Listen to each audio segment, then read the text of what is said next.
Et alors que l'on recense plus de 19 000 foyers abritant au moins une personne de plus de 80 ans et que la plupart de ces personnes souvent vivent seules, comment accompagner au mieux nos aînés sur notre île?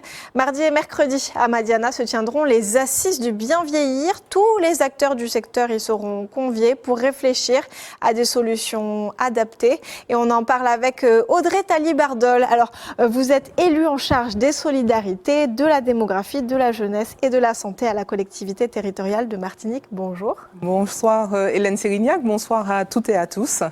Merci pour cette invitation et en préambule, je tiens quand même à apporter toute notre solidarité à nos compatriotes de Guadeloupe et à saluer aussi toutes les équipes techniques de la CTM qui ont été auprès de notre population pendant tout ce week-end difficile. Merci pour ce message de solidarité. Alors on en revient à ces assises du bien vieillir qui vont avoir lieu en Martinique. Quel est déjà dans un premier temps l'état des lieux que l'on peut dresser quand on s'intéresse à la problématique de l'accompagnement des seniors sur notre île? Quelles sont nos particularités? Mais écoutez, on a diverses particularités. Vous l'avez cité d'ailleurs, hein. En Martinique, aujourd'hui, on a près de 19 000 foyers qu'on recense avec des personnes de plus de 80 ans, des personnes souvent seules et habitants, étant propriétaires de leur habitation et qui, bien souvent, par pudeur, n'osent pas, en tout cas, aller demander de l'aide auprès des collectivités, auprès des CCAS. Et ce sont toutes ces mesures que nous souhaitons mettre en place, que nous souhaitons accompagner encore plus avec ces acteurs du terrain qui seront présents lors de ces assises. Donc, à la fois des partenaires associatifs, des partenaires institutionnels qui seront à nos côtés pour ces 2 jours. Ces 2 jours qui seront bien entendu marqués par des plénières, des rencontres. Alors là, vraiment, finalement, le profil que vous nous avez décrit, une personne qui est âgée, qui est propriétaire de son domicile, quels sont peut-être les risques auxquels elle va être potentiellement exposée? Mais écoutez, plusieurs risques, parce que au quotidien, on ne voit pas l'évolution d'une personne de plus de 80 ans. Ou de plus de 60 ans, peu importe, la personne âgée, en tout cas, qui est seule à son domicile, il y a des risques de chute, il y a des risques de dénutrition. En fait, c'est d'isolement. D'isolement, tout simplement, de perte d'autonomie, et ce sont vraiment ces sujets qui seront abordés lors des assises, au sens beaucoup plus large, sur la question de la démographie en Martinique. Et c'est ce en quoi nous tenons à travailler et surtout ne pas cloisonner ce sujet qu'au vieillissement de la population. Oui, j'imagine qu'on a aussi besoin d'accompagner les personnes pour le maintien de leur habitat, en tout cas pour qu'elles puissent vivre dans de bonnes conditions. Alors concrètement, vraiment, quel va être l'objectif de ces assises du bien vieillir ? Alors, l'objectif, c'est vraiment qu'à la fin de ces assises, qu'on puisse recenser un certain nombre de thématiques, qu'on puisse évaluer aussi ce qui existe déjà sur le territoire, ce que nous sommes à même de développer, en étant très réalistes aussi des particularités de notre territoire.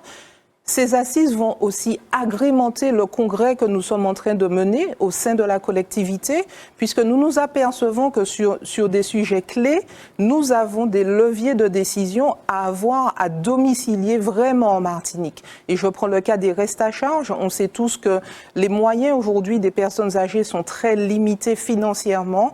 Et quand elles font appel à des sociétés d'aide à domicile, il leur reste un reste à charge à payer qui est parfois trop élevé. Là aussi, on a besoin d'un accompagnement.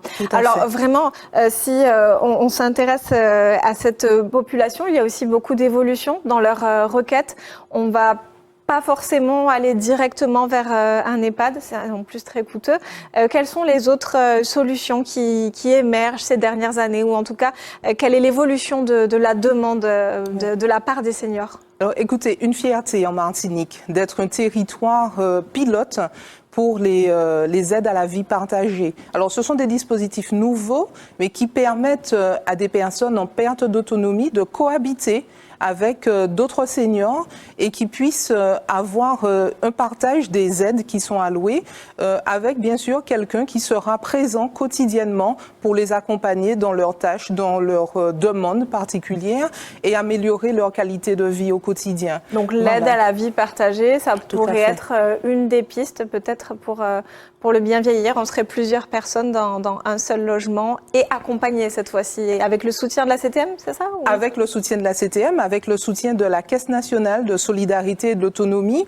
Je rappelle que la Caisse nationale apporte quand même une contribution de 950 000 € par an sur des sujets, sur des projets innovants que peuvent porter à la fois des associations, des entités, en tout cas, qui travaillent dans le cadre du vieillissement de notre population.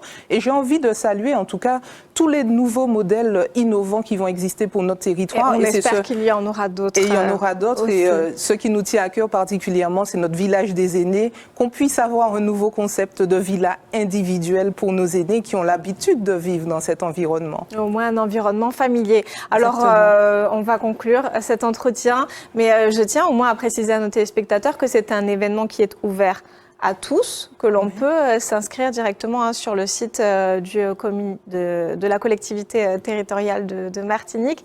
Et vous me disiez aussi un petit clin d'œil pour les personnes qui ne peuvent pas se déplacer.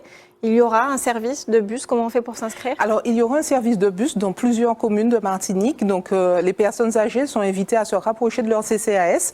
Donc, je pense tout de suite à la commune du Gros-Mans, de Trinité, de Ducos, dans le nord, les communes de Saint-Pierre. Enfin, en tout cas, je ne les ai pas toutes en tête, mais je vous invite vraiment à venir nombreux et surtout qu'on ait aussi la parole de nos aînés pour savoir comment ces personnes souhaitent construire l'avenir de notre Martinique. Et pour pouvoir tracer une feuille de route par la suite. En tout cas, voilà, le message, c'est donc de se rapprocher des CCAS de Martinique.